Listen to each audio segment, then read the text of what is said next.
kepada Bapak Dewan sehingga saya bisa masuk ke dalam ruangan ini guna untuk membahas perihal masalah PT Manggi. Mungkin menurut saya, Ibu, karena apa ya? Menurut data-data di lapangan itu dan tidak seperti apa izinannya itu seperti apa, dan saya juga ingin menyampaikan kepada Ibu karena masyarakat juga perlu tahu tentang perizinan itu. Seperti apakah mekanismenya, seperti apakah tentang perizinan itu. Karena selama ini dari pihak PT Manggi itu belum ada sosialisasi apapun. Justru kami kesini nuntut kasarnya menuntut hak itu, Bu, terutama masalah perizinan.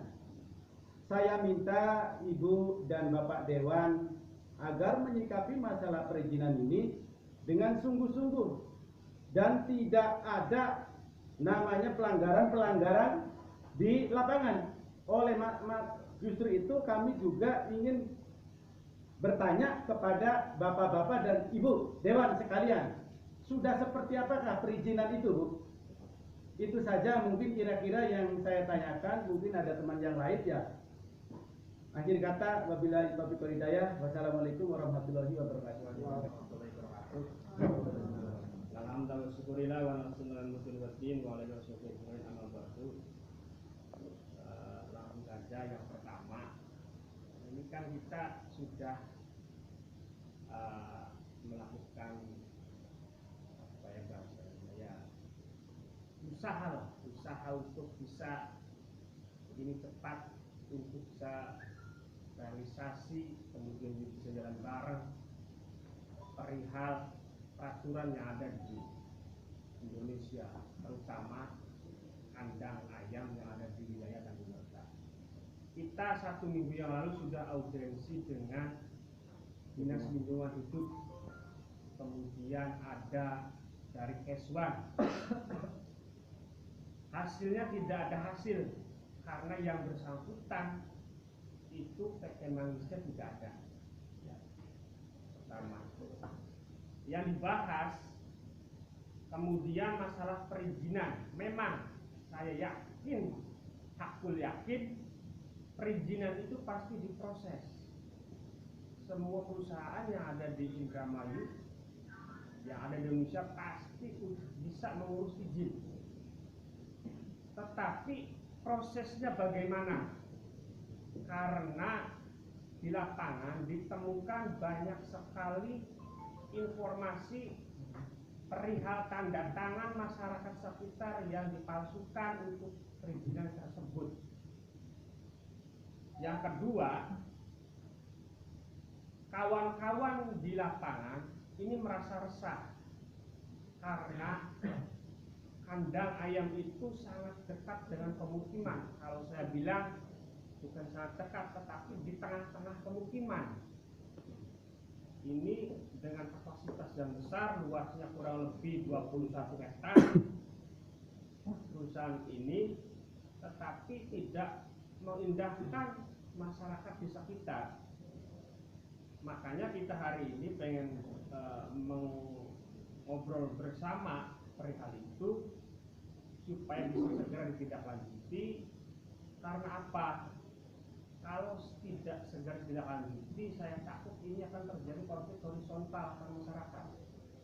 Karena saya yakin di bawah juga sudah menyiapkan perusahaan itu, adu domba, preman dan sebagainya sudah menyiapkan.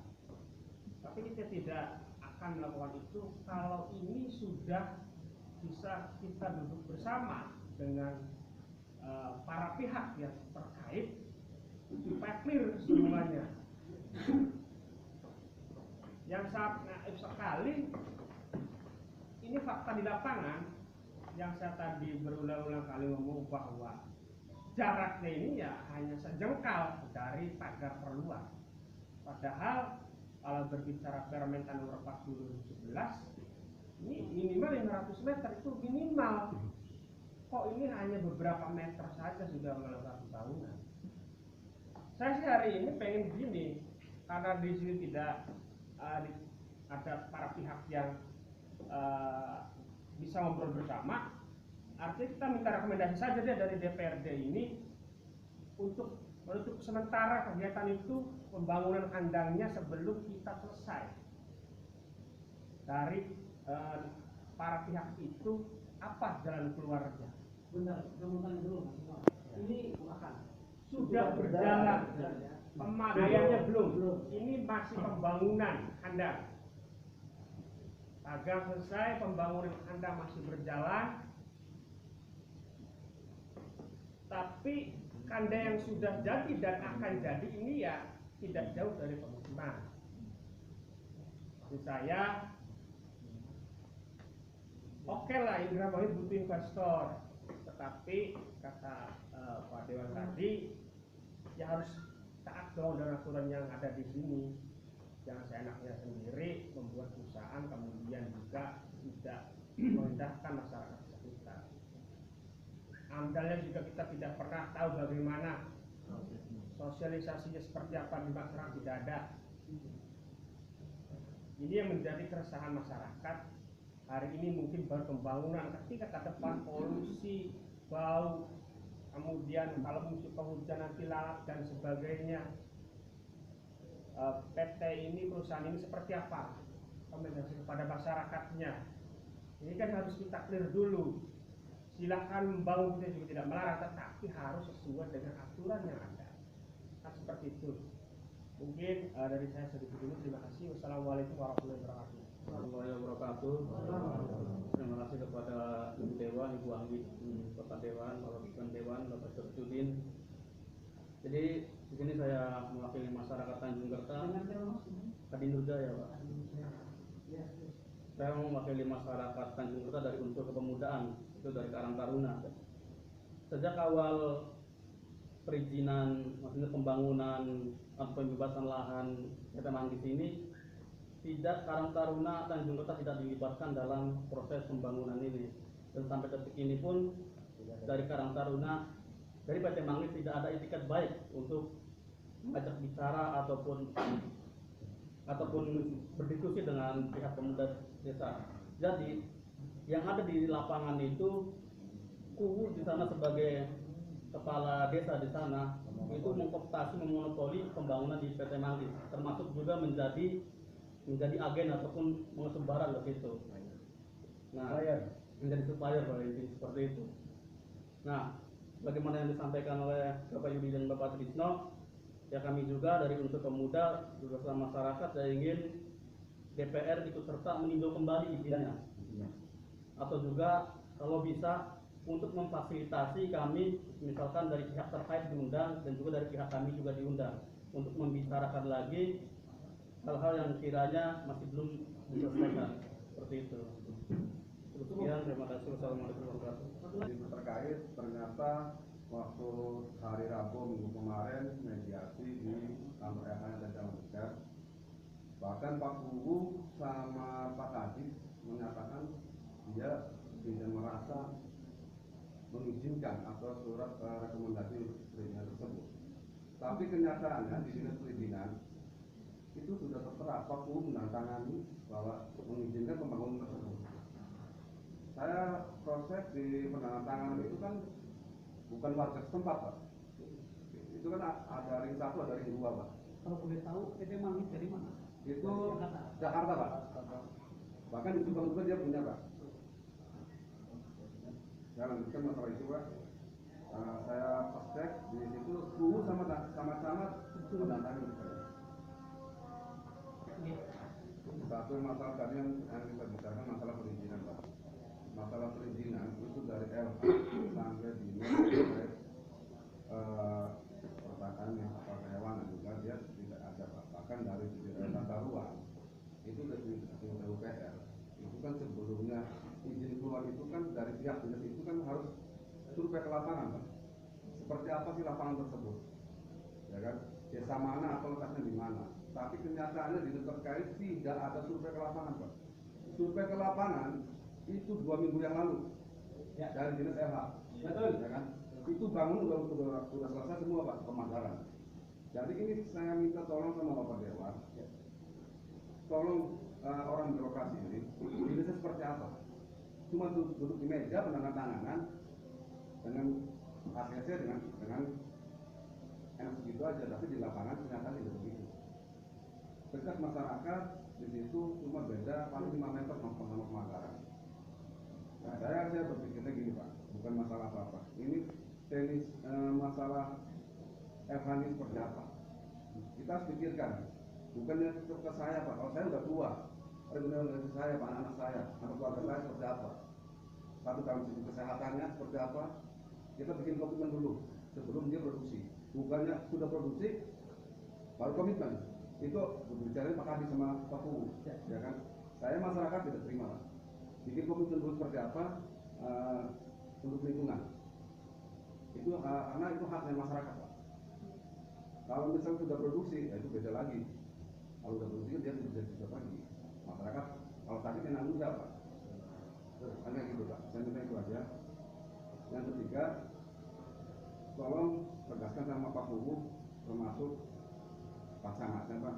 Kok kenapa bahasanya tadi dari pihak ini apa MP ya kan rapat kemarin dia bahasanya tidak tahu. Tidak mengizinkan, Belum ada lampiran untuk IMP. ya, tidak mengizinkan. Nah sekarang Pak MP atau kecamatan itu jenisnya apa? Cuma duduk diam aja dah. Begitu. Jadi tolong dibenahi lagi permasalahan segitu pemerintahannya Pak, supaya masyarakat itu tidak dizolimi Pak sama orang-orang birokrasi. Pemerintah yang udah maju. Kasihan juga masyarakatnya Pak. Dan itu aja, terima kasih. Assalamualaikum warahmatullahi wabarakatuh. Oke, saya pikir cukup yang 4 orang ya. Jadi kami dan Mbak Anggi mencoba untuk ya komunikasi atau memediasi lah. Pertama mungkin para bapak rekan-rekan semua harus tahu bahwa tugas anggota dewan itu 3 Pak. Yang pertama saya yakin sudah pada tahu lah budgeting, yang kedua legislasi, yang ketiganya adalah pengawasan Pak. Jadi kami tugasnya tidak bisa secara langsung sesuai dengan undang-undang misalkan mengeksekusi, ini menyalahi aturan. Kita pasti akan kenal sama ombudsman kalau begitu. Tapi tugas kami sebagai pengawasan ini kami punya mitra kerja. Ya, contoh tadi mungkin terkait dengan Dinas Kesehatan Hewan dan Peternakan adalah tugasnya Komisi 3, ada Mbak Anggi, Komisi 2, Mbak Anggi. Kemudian Dinas Perizinan yang mengizinkan berdirinya sebuah bangunan, yang mengizinkan berdirinya sebuah pabrik, yang mengizinkan berdirinya sebuah peternakan dalam tanda kutip adalah Dinas Perizinan. Ini di bawah mitra kerjanya Komisi 3. Kita punya dari DPRD Kabupaten Indramayu, dari PD Perjuangannya Pak Haji Rohman. Kemudian dari Dinas Lingkungan Hidup, ini kebetulan dinas ini adalah dinas yang mengkaji bagaimana terkait dengan pencemaran udara, limbah hidup dan sebagainya di wilayah sekitarnya. Ini mitra kerjanya Komisi 4. Kita juga Pak Jinting punya. Kebetulan saya adalah koordinator Komisi 4. Nanti dalam waktu dekat saya sudah melihat di jadwalnya. Insya Allah nanti hari Selasa lah kami akan mengundang semua dinas terkait melalui rapat gabungan yang akan dipimpin oleh saya nanti langsung. Jadi saya ini wakil ketua yang tugasnya untuk berat-beratnya, nggak apa-apa. Ya, kemarin juga terkait dengan masalah PLTU saya yang mimpin. Nggak apa-apa, siap saya untuk membantu masyarakat. Tapi mohon juga sabar Bapak Ibu semua, karena memang sekali lagi kami bukan eksekutor. Apalagi kalau hari ini kami misalkan disuruh untuk merekomendasikan, itu menyalahi aturan. Mohon maaf, jadi supaya bisa diluruskan dulu. Tapi dengan tugas tupoksi anggota dewan atau tugasnya DPRD adalah mengundang stakeholder yang terkait, ini semuanya bisa cair. Nanti Bapak Ibu semua juga akan diundang oleh kami, perwakilannya Mas Susno nanti ya, untuk hearing. Dan PT Manggis juga akan kami undang. Apabila tidak datang, undang 2 kali. Tidak datang, maka polisi nanti akan yang undang. Ini sesuai dengan aturan yang ada, sesuai dengan tata tertib DPRD. Jadi teman-teman semua tidak usah khawatir, ya, karena biasanya kalau melalui DPRD itu biasanya semuanya bisa terselesaikan karena tidak sepihak. Contoh kemarin teman-teman semua juga sudah melakukan upaya kan dengan pihak terkait, ya pasti ngeles biasanya. Ya. Dengan Dewan Pajak kadang-kadang ngeles, jadi supaya tidak ngeles dikumpulkan bareng-bareng. Kita buka semua supaya tidak ada dusta di antara kita. Nanti teman-teman diundang juga, minimalnya 5 orang lah maksimal lah. Nanti kita audiensi, sampaikan maksud dan tujuannya, kemudian kami juga, saya yang akan mimpin nanti. Saya sendiri yang akan mimpin, diselesaikan, termasuk kemarin juga dengan Pertamina, saya sendiri yang memimpin.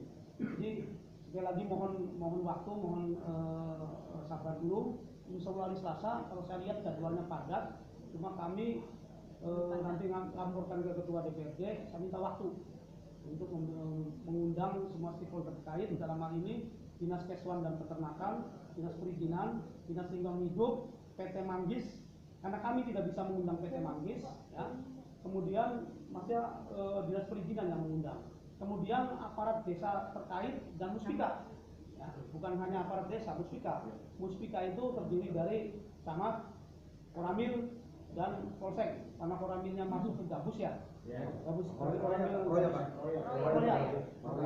Sudah ada Koramilnya. Ada. Kalau Polsek kalau Koramilnya nggak mungkin. Jadi nanti kami undang semua, nanti kami kabari, saya lewat Mas Trisno, Mas Trisno juga ini bisa komunikasi lah dengan saya.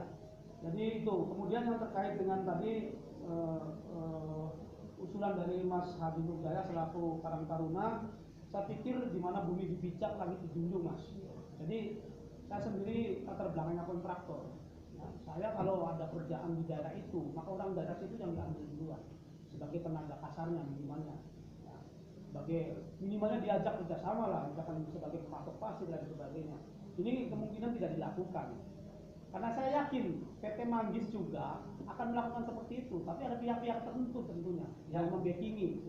Makanya akan terurai nanti, akan terurai. Saya nggak habis pikir kalau masalah ini tidak bisa terselesaikan. Apa kata Mas Tito betul? Nanti terjadi masalah di Gresco, terjadi